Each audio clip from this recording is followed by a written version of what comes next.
మన జీవితాలను పరీక్షించుకునే మంచి సమయం.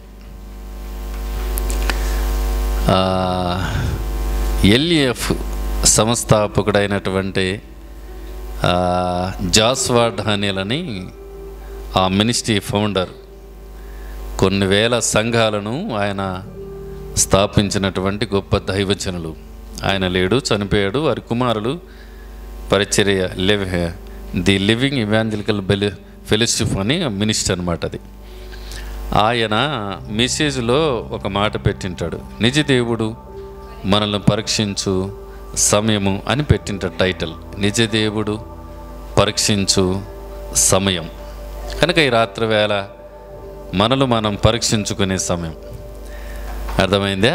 మనల్ని మనము పరీక్షించుకునే సమయం. దేని విషయంలో పరీక్షించుకోవాలో వాక్యం ద్వారా కొన్ని మీకు తెలియజేస్తాను. జాగ్రత్తగా మనం ఆలకిస్తాం. నంబర్ 1, ఈ సంవత్సరం అంతట్లో దేవుణ్ణి ఎక్కడ మనం స్తుతించలేకపోయామో గుర్తించాలి. మళ్ళీ చెప్తాను వినండి. ఈ సంవత్సరం అంతట్లో దేవునికి ఇవ్వాల్సినటువంటి స్తుతి ఇవ్వలేకపోయామా? దేవుణ్ణి ఆరాధించాల్సినంత ఆరాధించలేకపోయామా? దేవుణ్ణి మహిమపరచాల్సినంత మహిమపరచలేకపోయామా? దాన్ని ఈరోజు సరి చేసుకొని, ప్రభువా, పోయిన సంవత్సరంలో స్తుతించాల్సినంత స్తుతించలేకపోయాను, ఆరాధించాల్సినంత ఆరాధించలేకపోయాను, నీ సన్నిధిలో గడపాల్సినంత గడపలేకపోయాను. కనుక నన్ను నేను పరీక్ష చేసుకొని నాలో ఉన్న ఈ లోటును దిద్దుకొని ఇప్పటి నుంచి నిన్ను స్తుతిస్తాను, నిన్ను ఆరాధిస్తాను, నీ సన్నిధిలో గడుపుతాను అని ఒక తీర్మానాన్ని మనం చేసుకుందాం. రెండవదిగా, దేవుని సన్నిధికి రావాల్సిన ఆ సమయం ఎన్నిసార్లు మనం ఎగ్గొట్టామో. దేవుని యొక్క వాక్యం చెబుతుంది కదా, విశ్రాంతి దినము పరిశుద్ధముగా ఆచరించుటకు జ్ఞాపకం ఉంచుకునడి. 6 రోజులు పని చేసుకోండి, 7వ రోజు పని చేయొద్దు, ఆ రోజు మీరు నన్ను ఆరాధన చేయాలి. ఈ దినాల్ని ఎన్నిసార్లు మనం ఎగ్గొట్టామో అది కూడా మనం పరీక్ష చేసుకొని ఈ నూతన సంవత్సరంలో అలా చేయకుండానట్లుగా జాగ్రత్త పడదాం. మూడవది ఏమిటి అంటే, ఈ సంవత్సరం అంతట్లో దేవునికి ఇవ్వాల్సింది నీకు వస్తే రాబడిలోన ఇవ్వాల్సింది దేవునికి ఇవ్వలేక దొంగిలించి తినేసావేమో, దాన్ని పరీక్ష చేసుకొని, ప్రభువా, ఈ సంవత్సరం నీకు ఇవ్వాల్సింది నేను ఇవ్వలేకపోయాను, నాకు అన్నిట్లో మీరు సహాయం చేస్తున్నారు కాబట్టి ఈ సంవత్సరంలో దాన్ని నేను ఇవ్వడానికి సిద్ధపడతానని ఈ 3 విషయాలలో ఈ రాత్రి వేళ మనం పరీక్ష చేసుకుందాం. అందుకు సహాయంగా దేవుణ్ణి స్తుతించటానికి మరికి ఎన్నిసార్లు తప్పిపోయామో దాన్ని మనం చూద్దాం. ఇప్పుడు రండి, రోమీయులకు రాసిన పత్రిక 1వ అధ్యాయము 21వ వచనంలోన అపోస్తులైనటువంటి పౌలు గారు ఈ మాటను కాస్త ఆ సంఘానికి బాధతో చెప్పినట్లుగా మనకు అర్థమవుతుంది. రోమీయులకు రాసిన పత్రిక 1వ అధ్యాయము 21వ వచనం, మరియు వారు దేవుని ఎరిగియు ఆయనను దేవునిగా మహిమపరచలేదు, కృతజ్ఞతాస్తుతులు చెల్లింపను లేదు. చూసారా, పౌలు రోమా సంఘముతో ఈ విషయాన్ని చెబుతున్నాడు. ఏమనంటే, మరియు వారు దేవుని ఎరిగిన వారే. జాగ్రత్త వినండి మాట. వారు చెప్పండి, వారు దేవుని ఎరిగిన వారే కానీ దేవునిని దేవునిగా మహిమపరచలేదు, కృతజ్ఞతాస్తుతులు చెల్లింపను లేదు.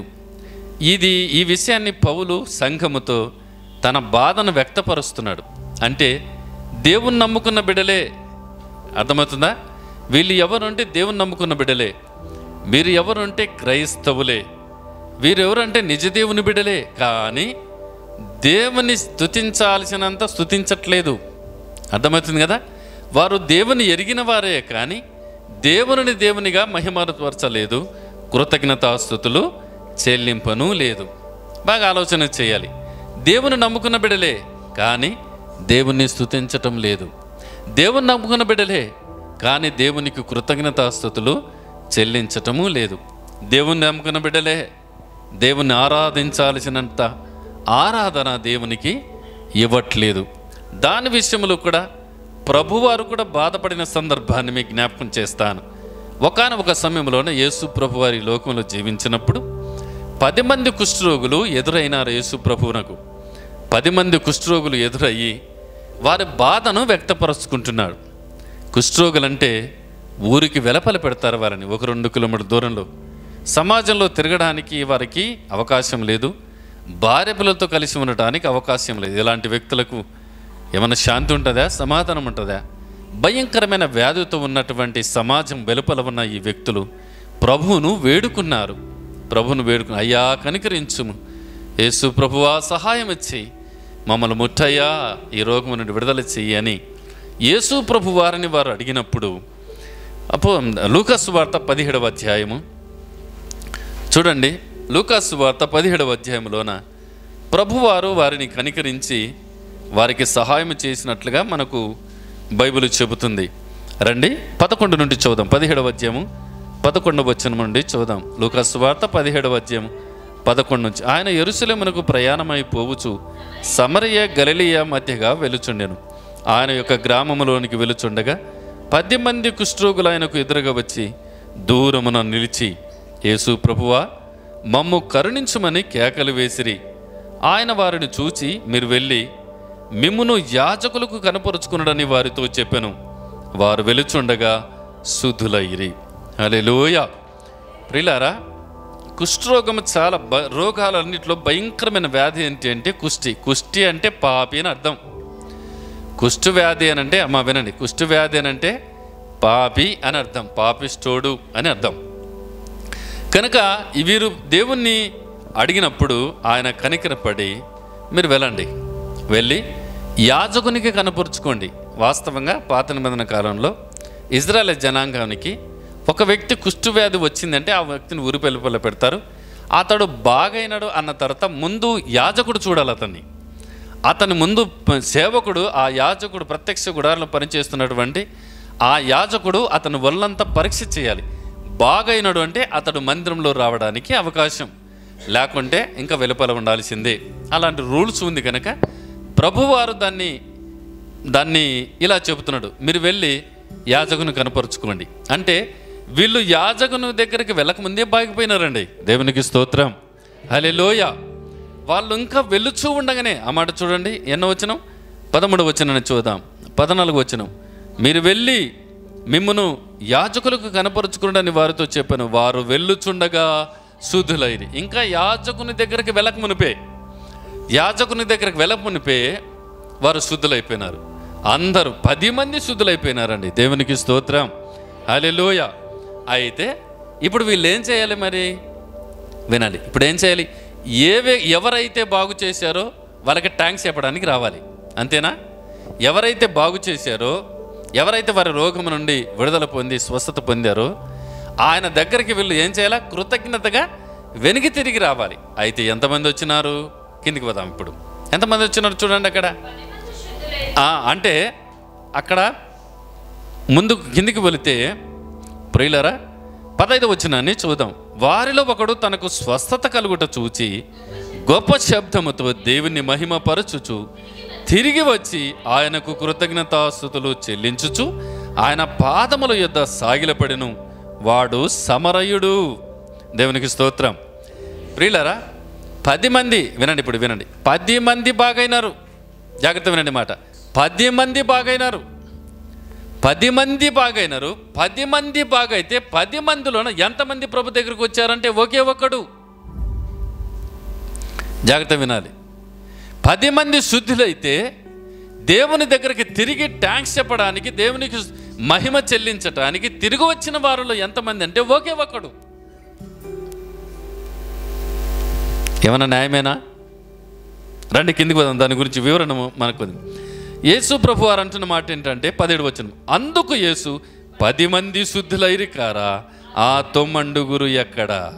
ఈ అన్యుడు తప్ప దేవుణ్ణి మహిమపరచుటకు తిరిగి వచ్చిన వాడెవడును అగపడలేదా? బాధనేనా? ప్రభువారే అంటున్నారు 10 మంది శుద్ధులైరు కదా. వింటున్నారా? 10 మంది శుద్ధులైరు కదా. ఒక్కడైనా వచ్చింది దేవుని స్తుతించటానికి? మిగతా 9 మంది ఎక్కడ అంటే ఇప్పుడు ఈడ ఉన్నట్లే. అంతేనా? ఆ ఒక్కడు మనమే ఇక్కడ. 10 మంది ఉండారు ఎక్కడో. అంతేనా అర్థము? దేవుని స్తుతించటానికి అంటే దేవుడు ఎన్ని మేలులు చేస్తే, ఎన్ని గొప్ప కార్యాలు చేస్తే, దేవుణ్ణి స్తుతించడానికి దేవుని సన్నిధికి వచ్చే జనాభా ఎంతమంది అంటే 10 మందిలో ఒకడే. 10 మందిలో ఒకే ఒకడే దేవుని స్తుతించడానికి వస్తూ ఉన్నాడు. ప్రభు అడుగుతున్నాడు, 10 మంది బాగైనారు కదా, ఇక 9 మంది ఎక్కడ అంటే వెళ్ళిపోయినారు. వాళ్ళు భార్యని సంతోషపెట్టడానికి, పిల్లల్ని సంతోషపెట్టడానికి, సమాజాన్ని సంతోషపెట్టడానికి, లేకుంటే ఇంట్లోకి వెళ్ళిపోవడానికి, ఆ రీతిగా 9 మంది. కానీ ఒకే ఒక్కడు మాత్రం, అక్కడ ఇంకో మాట చెప్పాలి, ఈ అన్యుడు తప్ప అన్నాడు. మిగతా వాళ్ళు వీళ్ళు క్రైస్తవులే. అంతేనా? అంటే అన్యులు దేవుని అంతే భయం కలిగి దేవుని సందుకు వచ్చి దేవుని ఆరాధిస్తున్నాడు. కానీ మన క్రైస్తవ జనాంగానికి భయం లేదు. మన క్రైస్తవ జనాంగానికి దేవుడు అంటే కృతజ్ఞత లేదు. మన క్రైస్తవ సమాజానికి దేవుని సందికి వెళ్ళాలంటే ఆ కృతజ్ఞ భావం లేదు. దేవుడు చేసిన మేళ్ళు పొందుకొని, దేవుడు చేసిన ఉపకారాలు పొందుకొని, దేవుని కార్యాలను అనుభవిస్తూ కూడా దేవుని సన్నిధికి రాకుండా, దేవుని స్తుతించకుండా, దేవుని మహిమపరచకుండా ఉంటున్న బలహీనులు ఎవరు అంటే క్రైస్తవులే. అక్కడ అంటున్నాడు ప్రభు, ఈ అన్యుడు తప్ప అంటే మిగతా వాళ్ళు ఎవరు దేవుని బిడ్డలేనా? అందుకే పౌలు కూడా అంటున్నారు, వాళ్ళు దేవుని ఎరిగిన వారే, కానీ దేవునిగా స్తుతించనిక రావట్లేదు, దేవుణ్ణి ఆరాధించటానికి రావట్లేదు. ఎవరంటే క్రైస్తవులే, కానీ ఆరాధించాల్సినటువంటి ఆరాధనకు రావట్లేదు. దేవునికి ఇవ్వాల్సినటువంటి మహిమ దేవునికి ఇవ్వట్లేదు వాళ్ళు. అందుకే ప్రభు తన బాధను వ్యక్తపరచు, 10 మంది బాగైనారు, ఎక్కడ 9 మంది? ఈ అన్యుడు తప్ప దేవుని స్తుతించడానికి వచ్చిన వాడు ఎవడెవరు అగుపడలేదా?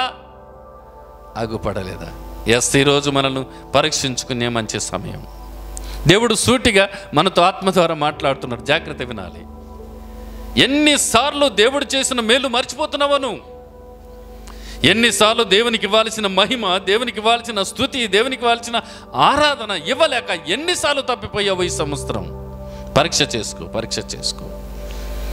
వారు దేవుని ఎరిగిన వారే, కానీ దేవునిగా మహిమపరచలేదు, కృతజ్ఞతాస్తుతులు చెల్లింపను లేదు. కనుక ఈ రాత్రివేళ ఎన్నిసార్లు తప్పిపోయావు ప్రభును స్తుతించకుండగా, ప్రభును ఆరాధించకుండగా? అది పరీక్ష చేసుకొని సరి చేసుకొని ఇంకొకసారి నీ జీవితంలో దేవుని స్తుతించకుండా ఉండొద్దు. హల్లెలూయా.